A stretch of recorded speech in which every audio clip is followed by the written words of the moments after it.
na bagaman maiksi, ito po ay itik sa laman, no? Sa lesson. Sa ating, yung ating kapamilya o yung mga kapatid sa pananampalataya. Bagaman sila ang mas kumbaga kung sa in terms of importance, sila po yung mas importante.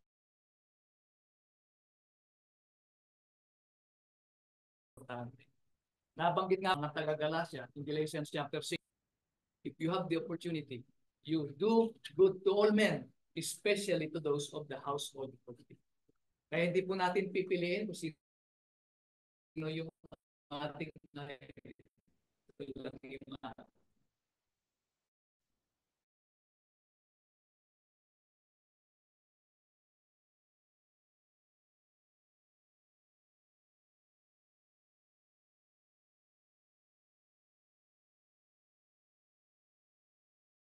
ito yung aking kapwa. Ito na yung gawang ni brother na. Ako po'y ay nandun pa rin sa or God's way. At ito po yung pangatlong lesson in our mini-series. At sa ngayon po, ang titingnan po natin is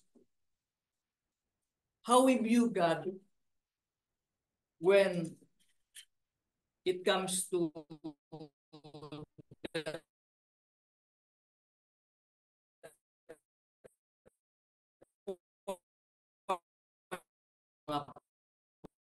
nakaraan.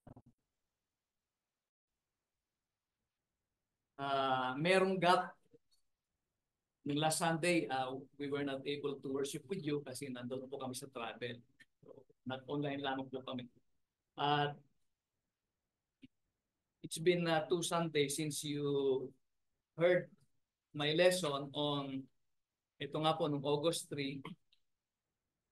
Ang tinalakay po natin is yung free will ng tao as regards to the sovereignty of God. At we referred back to the biblical truth, mga kapatid, na in-establish po natin ng ating first lesson, na ang kalooban ng Diyos, ang talagang kalooban ng Diyos, ay ang kaligtasan ng sangkatauhan. The will of God is the salvation of all mankind. May binasa po tayong 2 talata. Na yan talagang kalooban ng Diyos, ang maligtas ng lahat. Kaya nga po, nag-provide siya. He provided a means for man to be saved. No, pinasa po natin doon sa 1 Timothy and also in 2 Peter that God doesn't want anyone to perish, kundi lahat ay makilala ng katotohanan upang sila ay mangagsisi, upang sila ay magkaligtas. So ito po talaga yung plano ng Diyos, mga kapatid, na kung titingnan mo sa Biblia, pag-aaralan mo yung Biblia, ito po yung tinatawag na plano ng Diyos. The eternal plan of God.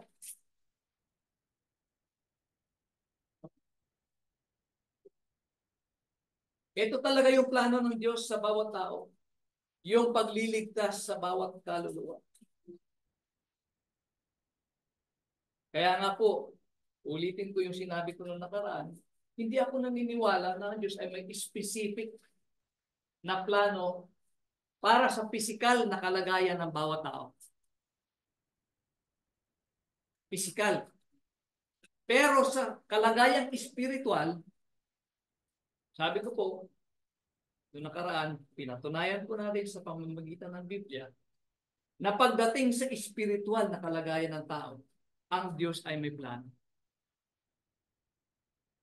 Plano niya, tayong lahat ay mangaligtas. Kaya, ang tao mismo ang gumagawa ng kanyang sariling plano sa buhay. Man plans his own life. Kasi binigyan siya ng Diyos ng kalayaan. Na kung tawagin yan po yung free will. Free will. Or the freedom to choose between right and wrong, between obeying God and obeying himself or Satan, what he will decide for himself, what he will become, may kalayaan po ang tao. Kaya nga po yung mga bata, di ba tinatanong po natin, anong gusto mo maging paglaki? Bakit? Ang bawat tao po, siya yung nagpaplano sa kanyang sariling buhay. At man can choose whether to include God in his plan or not. O, yung mga taong masasama, gumagawa ng mga kasamaan, sa tingin po ba ninyo, sinama nila ang Diyos sa kanilang plano? Or plano ba ng Diyos na sila ay gawing masama? Hindi po. They choose to be evil. They plan their lives to be evil. Eh yung mga mabubuti, ganun din po mga kapatid. Yun ang plinano nila sa buhay nila.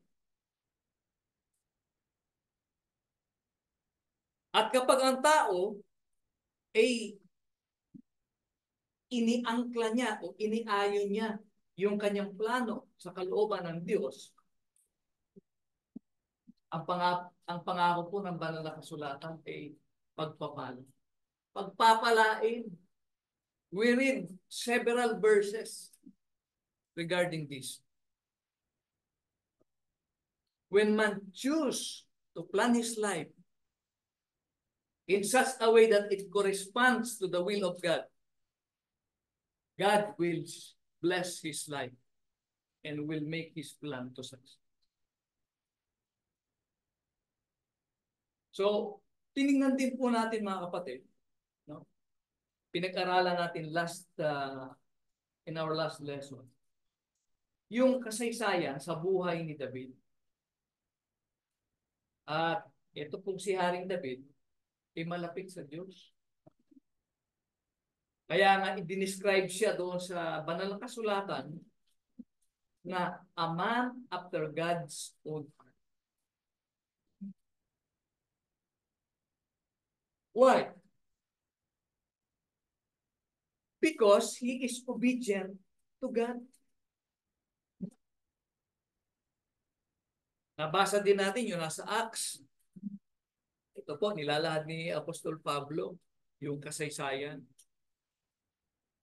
Ang sabi niya ni Apostle Paul, God testified concerning him, I have found David, son of Jesse, a man after my own heart. Diyos mismo ang nagsabi. This David, son of Jesse, he is a man after my own heart. He will do everything I want him to do. Nakatanungan po. Tanong, pati ba yung pagkakasala ni David? No? Nung pinagnasaan niya si Bathsheba at gumawa siya ng pangangalo niya kay Bathsheba at yung pagpapatay niya sa asawa ni Bathsheba kay Uriah. Kasama ba yun sa plano ng Diyos para kay David? Isipin po ninyo mga kapatid, espesyal ito si David. Dito po natin makikita na hindi lamang si David. Lahat po tayo espesyal sa paningin ng Diyos. Man is a special creator. Sabi nga ng Diyos, ginawa niya ang tao as a little lower than the angels. In terms of hierarchy, mga kapatid, mas mababa lamang ang tao kaysa sa mga anghel. Ganyan po ka-espesyal ang tao sa paningin ng Diyos. But even though man is that special, God will not violate His free will. Ito po, nakita natin sa buhay ni David, espesyal sa Panginoon. Pero, May mga desisyon si David sa buhay na hindi sinagkaan o pinigilan ng Panginoon. Because God will not violate free will, the freedom of David to choose between God and Satan, or between right and wrong. No?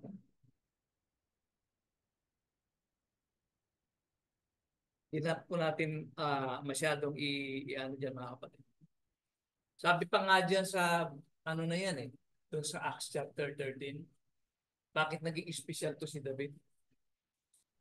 Kasi mula sa kanyang lahi, lalabas yung Kristong tagapagligtas. From David, lineage will come the Savior of the world. Tuloy nyo. Kaya po, pagdating sa executing God's plan of salvation, diyan po, ginigiyan niya si David. Bakit? Kay David lalabas yung binhi. Kay David lalabas yung Savior. Pero doon po, sa physical aspect ng buhay ni David, hinahayaan po siya ng Diyos. At tinignan po natin yan. Yung kanyang pagkakasala. Tinignan po natin last lesson po natin, yung 2 Samuel chapter 11. No? Nung kanyang pagkakasala. And we have learned in that lesson, mga kapatid, na in spite of God's sovereignty, God is all-powerful, all-knowing. Kayang-kaya naman niyang pigilan.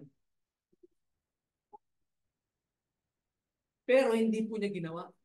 God will not violate nor interfere in the exercise of man's free will. Nakita po natin sa kasaysayan nito. Di ba? Kung talagang special ito si David, o talagang may plano ang Diyos na siya ay mabuhay ng perfect, dapat pinigilan ng Diyos. No?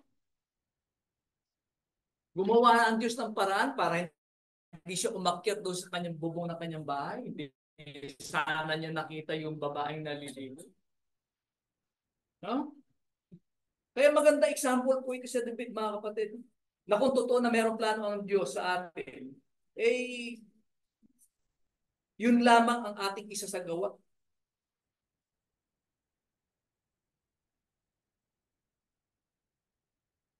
Si David po, nakita natin, hindi naging parang robot o kabayo. Kagaya ng binasa po natin last lesson in Psalms chapter 32. Sabi ng Diyos, ayaw niya ang tao ay maging parang kabayo. Na dahil sa merong busal, pwede mong kontrolin, pwede mong papuntahin sa kanan, o pwede mong papuntahin sa kaliwa, paikot-ikutin mo. Hindi ganun ang Diyos, mga kapatid. Ang plano ng Diyos sa tao, magkaroon ng kalayaan. Hindi kontrolado ng Diyos ang kilos ng tao.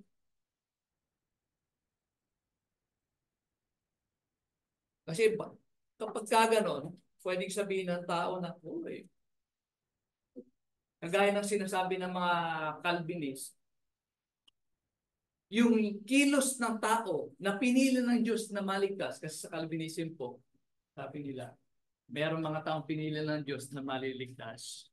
Meron din pinili ang Diyos na mapaparusahan, mapupunta sa impyerno. Di ba natatangi na ang Diyos kung gano'n? At itong mga taong pinili ng Diyos na mapupunta sa langit, yung mga kilos niyan, ginigiya ng Diyos. Dito po nakita natin si Haring David. Hindi siya pinigilan ng Diyos. Nagkasala siya.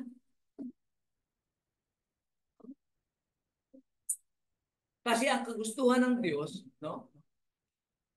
ang kalooban ng Diyos, ang tao ay susunod at tatalima sa Kanya out of love. Dahil pinili ng tao, because man choose to obey God out of love, not out of compulsion. Hindi yung pinilit ka lang o ginaid ka na para kang isang robot o kabayo. So, so much for that mga kapatid. So, yan nga po, nakita po natin sa buhay ni David na hindi siya, God did not shield him from the temptation or prevented him from executing his evil plan.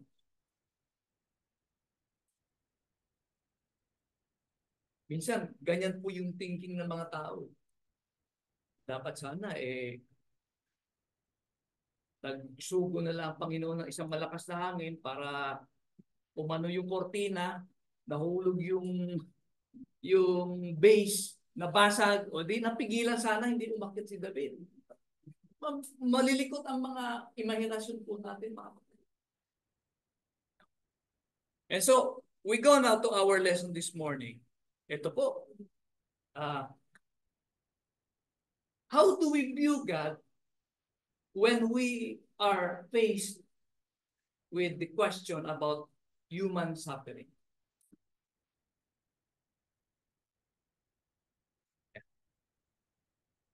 How do we view God with regards to or in relation to the problem of pain, o sakit sa buhay, suffering, and even death?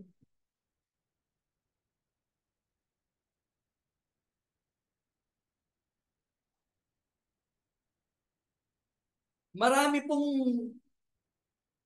lumalabas, mga kapatid, na pagtanaw o pananaw o pagkilala sa Diyos kapag kaamang. Marami pong mga ano dyan, mga puro-puro opinion. Just some of the opinion. Madalas po nating minsan marinig na sinasabi ng iba, mga tao, lahat anya ng nangyayari dito sa mundong ito kalooban ng Diyos. Everything that happens in this world is the will of God. Pero naman pong paniniwala na itinakda ng Diyos, anya, yung mga ano na yan, kapag dumarating sa tao, itinakda yan ng Diyos.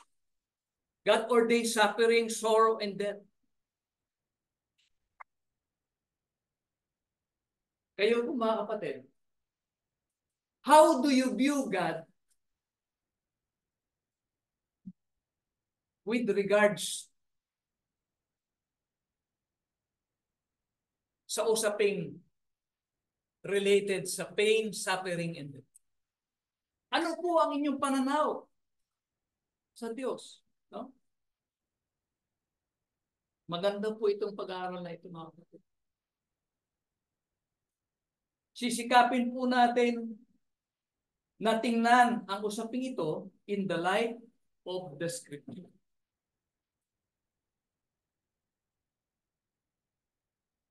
We may not have all the answers. May mga bagay talaga na hindi natin kaya sagutin sa buhay na ito. Nung last Sunday, nung tinuro ko po yung sovereignty of God, may nag-usap-usap kami dito ng ibang mga kapatiran na matagal umuwi. At marami kami napag-usapan ng mga questions. And there are really questions that we cannot answer in this life.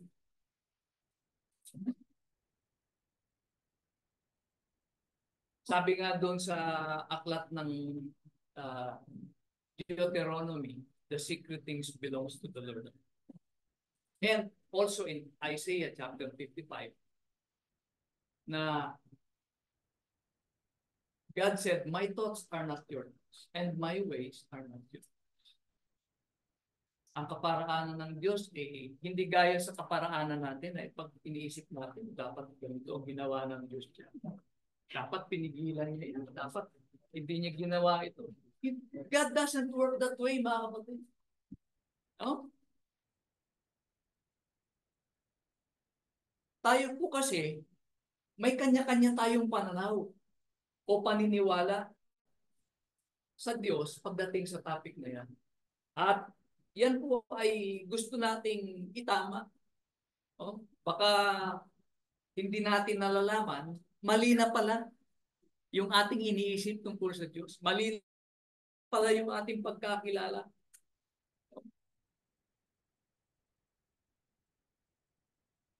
May mga taong hindi na naniniwala sa Diyos dahil sa mga bagay na ito. Wala naman anyang. Kung totoong may Diyos, yan po yung mga argumento ng mga agnostics at saka mga atheists. Ang atheist hindi naniniwala may Diyos dahil sabi nila, the presence of pain, suffering, and death in this world concludes that there is no God. Yung iba naman po na dati naniniwala sa Diyos tapos biglang nawala na ng naging unbeliever na. Kasi nila, kung totoo may Diyos, bakit hindi niya pinigilan? Hindi niya ginawang ganito. Diba? Marami po na mga o kagaya po nitong paniniwalang ito. Alam po ninyo, narinig ko na yan mga kapatid. Nung namatay ang tatay ko, I will give you an example about my nung namatay po yung tatay ko, mismo mga kapatid, member of the Lord's Church, said to me, magpakatatag ka. Dahil yung nangyari sa tatay mo, yung kanyang kamatayan, kalooban ng Diyos yan. Kalooban ba ng Diyos na mamatay yung tatay ko at an early age of 48? 48 years old po siya namatay. Kalooban ba ng Diyos na mamatay siya at the age of 48 sa sakit na cancer? Kalooban ba ng Diyos na merong mga sanggol na ipinapanganak na may mga disabilities? Those are the questions, mga kapatid. Now we should be careful not to ascertain blame on God. Baka kapag minsan, nasisisi na natin ang Panginoon. Diba? Baka kapag minsan, hinahatulan na natin ang Diyos. Sa susunod po natin pag-aral, makikita po natin doon sa buhay ni Job. Sabi ng Diyos sa kanya, sino ka ba para i-questionin ako? Sa colloquial po na pagkasabi. Pero ganun po, if you will read Job starting chapter 38 hanggang 40, napakahaba po yung talumpati ng Diyos laban kay Job. Inumpisahan ng Diyos sa statement na, nasan ka ba nung itinatag ko ang sanlibutan ito? And all throughout chapter 40. So maganda po itong aralin na ito, mga kapatid. Doon po sa aklat ni Job, pinakita ko doon that we do not have the right to question God. Ganyan po kasi ang nature ng tao Kapag may mga nangyaring masama o may gusto tayong dapat ganito yung nangyari, ino-question natin ang Diyos o nakakapag-isip tayo ng mga bagay na hindi dapat. No? Nagkakaroon tayo ng maling pagkakilala sa Diyos. At yun nga po yung danger, sabi ko kanina, baka nasisisi na din natin ng Diyos. O kino-question natin siya. Huwag nawang mangyari mga kapatid. Because as we can see later in our lesson on the book of Job, we do not have the right to question God. So, tingnan po natin. Kasi po yung ito pong pag-aaral tungkol sa suffering, marami pong causes yan. Some of the causes and sources of suffering. Una po is yung natural order of things. Because we are living in a cursed world, there are natural order of things in this cursed world na hindi po natin maiwasan. Pangalawa po, we suffer because of the consequence of other people's mistakes. Pangatlo, we suffer the consequences of our own mistakes. At pang-apat, we suffer because of Satan's schemes. Ito po yung sa aklat ni Job. Pag-aaralan po natin sa susunod. So, tingnan po natin yung nauna. Yung naunang proposition. Alam po ninyo, nung umpisa, this world is perfect. Wala namang pain, walang suffering, walang kamatayan. Sapagkat lahat ng ginawa ng Diyos ay mabuti. Sabi sa Genesis chapter 1 verse 31, God saw all that He had made. And what? It was very good. Hindi lamang good. Very good. Napakabuti, napakainam. They are living in a perfect world. Hindi nga sila nagtatrabaho eh. Pumipitas-pitas lang sila doon ng mga bunga, kakainin nila sa halamanan ng in the Garden of Eden. Because God created everything for them to be very good. Pati yung kanilang anyo, yung physical na nila. It was very good. Subalit, mga kapatid, nagbago pong lahat yan nung pumasok ang kasalanan. Bakit? After they committed sin, ito po ang sabi ng Diyos kay Adan. Because you listened to your wife and ate of the fruit from the tree about which I commanded you that you must not eat from it, sabi ng Panginoon, sabi ng Diyos, cursed is the ground. Sumpain ang lupa.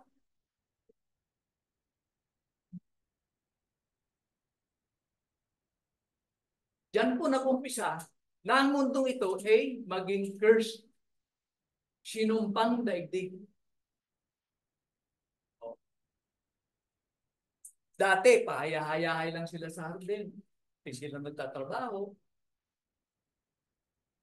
But when sin entered, tingnan po ninyo, sabi, by the sweat of your brow, you will eat your food until you return to the ground, since from it you were taken, for dust you are, and to dust you will return. Pagsisikapan na nila, pagpapaguran na nila yung kanilang kakain.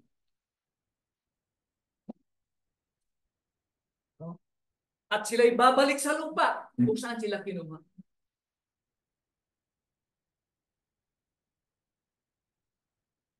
So the ground or the world was cursed by God. Pinulit po yan doon sa Genesis chapter 5. Sabi po doon sa talata, He named Noah and said, He will comfort us in the labor and painful toil of our hands.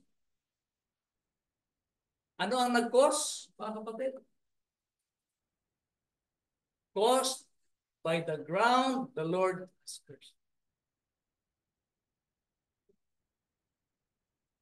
And we all know the story. Pinalaya si Adam, si Adan at saka si Eva sa hardin. And henceforth, they live in a cursed world where pain, suffering, sorrow, and natural calamities exist. Perfect yung daigdig. Kaya lang, nung pumasok ang kasalanan, naging isinumpang daigdig. Kaya nagkaroon na ng pasakit, ng suffering, natural calamities, and even death.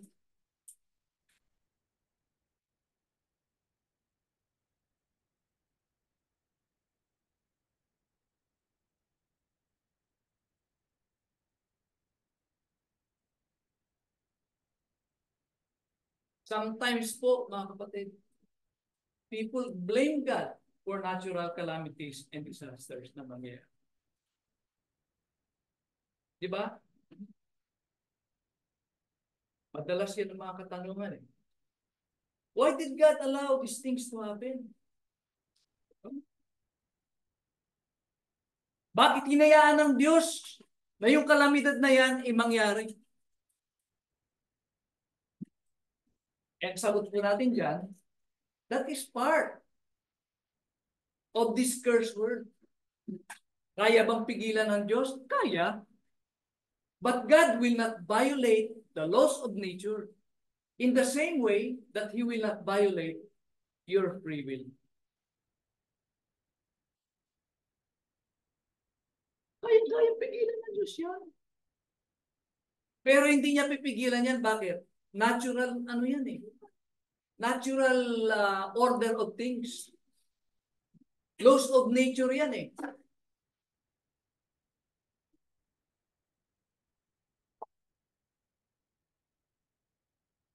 Itong mundong ating ginagalawan, eh, nandyan na yung mga ano, sapagkat ito ay sinumpang daigdig, nandyan na yung mga sakuna, lindol, bagyo, pagbaha, pagputok ng volcan, you name it mga kapatid, tsunami.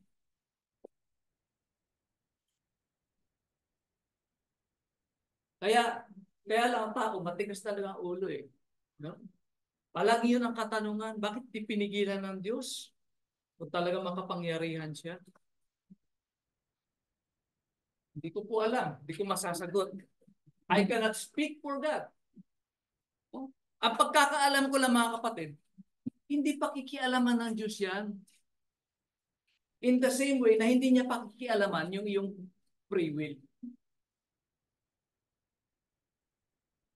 Tingnan po ninyo, kung lahat po, no? Kung lahat ng mga natural calamities na yan, bagyo, tsunami, yung lindol,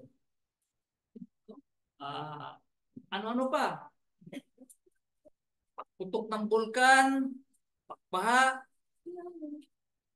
kung pipigilan ng Diyos lahat yan, ano sa tingin nyo ang mangyayari mga kapatid? Ihayahay tayong lahat. No? Parang perfect na itong mundong ating ginagalawan.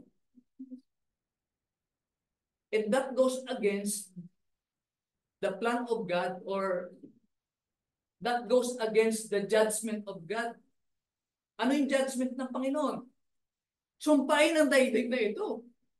O sinumpang daigdig na ito. Hindi talaga ito magiging perfect. O yun pong may mga katanungan din. Bakit hindi pinigilan ng Diyos yung COVID-19? Maraming namatay. May mga kapamilya po tayo, kaibigan, nakakilala, na namatay dahil doon. Ako, meron akong mga kaopisina, meron akong uncle na namatay dahil sa COVID. Bakit hindi pinigilan ng Diyos yung COVID-19 virus na yun na kumalat? Yung COVID na yan, kagagawa ng tao yan eh. Hindi naman yan natural disaster, kagagawa ng tao yan eh. Kung pinigilan ng Diyos yan, di ibig sabihin, pinigilan niya din yung free will ng tao. Hindi po ba?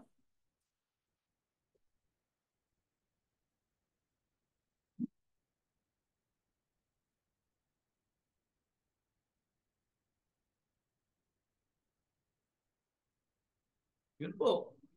Yung marami po tayong example. Yung Super Typhoon Yolanda. Bakit hindi pinigilan ng Diyos? O nilusaw na lamang para hindi na naglandfall? Alam naman nating lahat, nadaanan talaga ng bagyo yung part ng Pilipinas na yan. At ang bagyo ay nabubuo ito sa Pacific Ocean. At kapag nabuo yan, aakyat yan doon sa kanyang path, papasok talaga yung Philippine Area of Responsibility. Ang may kasalanan po doon yung mga yung mga local government nila doon. Bakit hindi inilikas yung mga tao?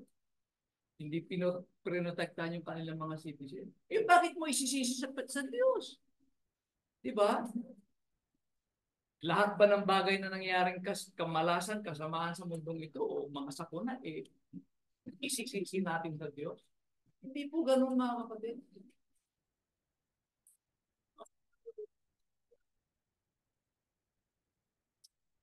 Yun pong mga lindol. Alam mo namang yung kinatatayuan ng bahay ng alam naman nila na merong fault yung paggalaw ang lindol po yung paggalaw ng tectonic plates.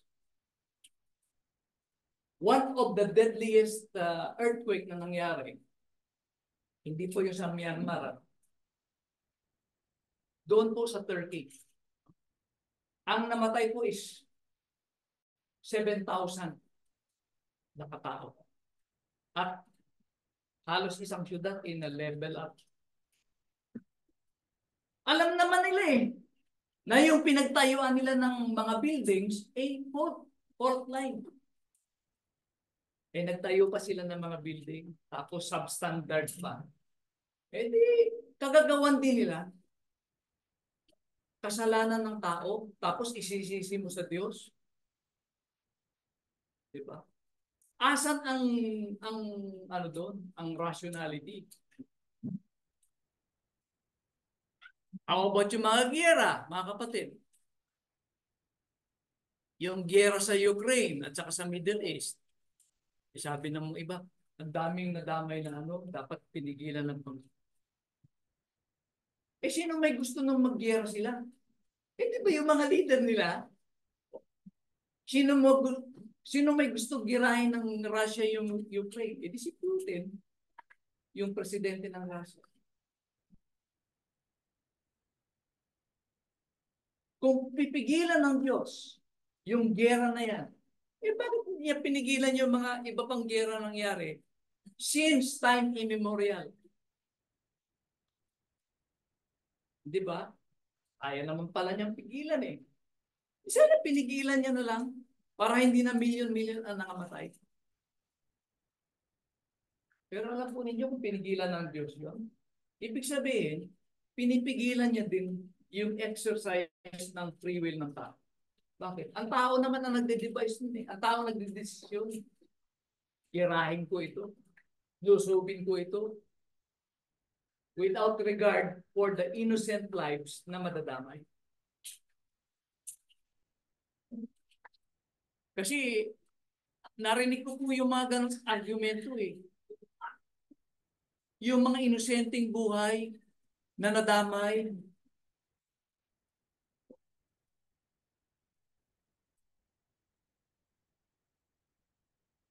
Paano naman, Brad, yung mga inosenteng buhay na nadamay? Bakit? Kagustuhan ba ng Diyos na magyera yung mga yan? Hindi po. And as to the reason, bakit hindi pinigilan ng Diyos? Well, God, hindi pinigilan ng Diyos yan dahil it will violate man's free will. Ayun naman po sa mga natural calamity, hindi pinigilan ng Diyos yan because it will violate the laws of nature. Ang laws of nature, ang Diyos din ang nagbigay. Yung mga laws of gravity, gravitational attraction between planets, At yung mga pagkilos ng mga hangin dito sa mundo para makakreate ng mga bagyo, yung mga tectonic plates na yan na ating nabanggit, those are laws of nature which God ordained. Hindi perfect ang mundong ito.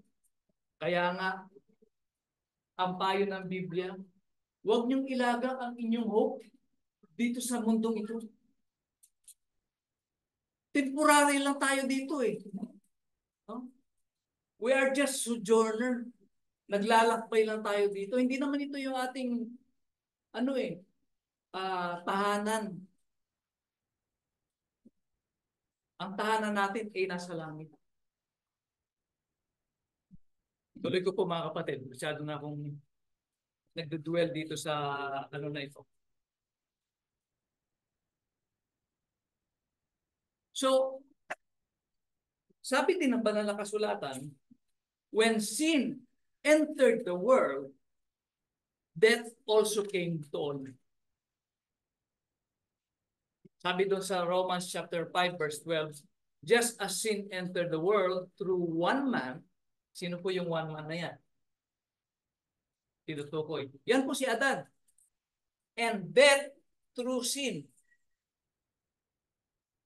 Nung ang ating amang si Adan, because we came from Adam, nung sila po ay nagkasalanan ni Eva, pumasok po ang kasalanan. At sa pagpasok ng kasalanan, pumasok din ang kamatayan. Kaya po ang tao namamatay. Hindi po tayo immortal.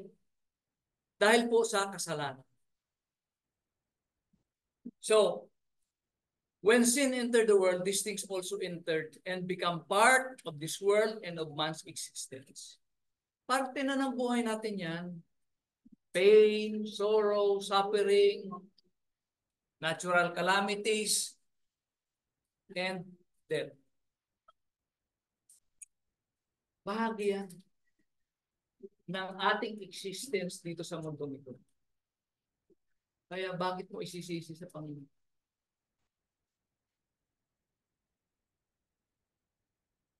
Doon naman po tayo sa example ng suffering due to other people's actions and mistakes. Diba? May mga suffering na hindi naman caused by natural order of things. Kagaya nung, ito po, narinig ko din po ito eh.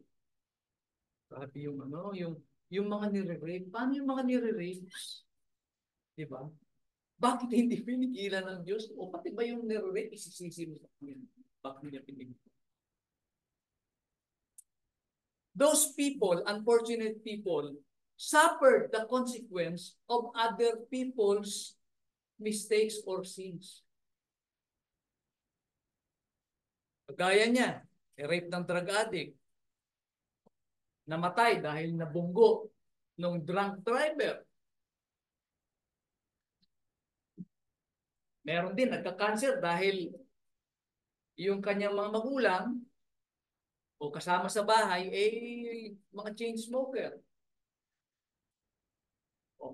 Children suffering because of broken families, or children born with abnormalities because of teen pregnancies. Nabuntis, tapos uminom ng mga pampalaglag.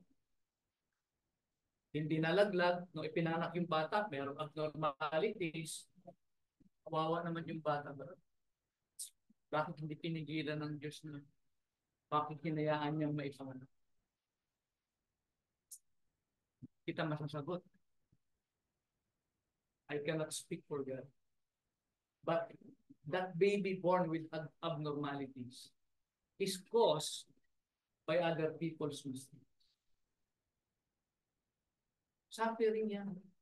Na-cause ng ibang tao. Sa Biblia, meron din eh. No?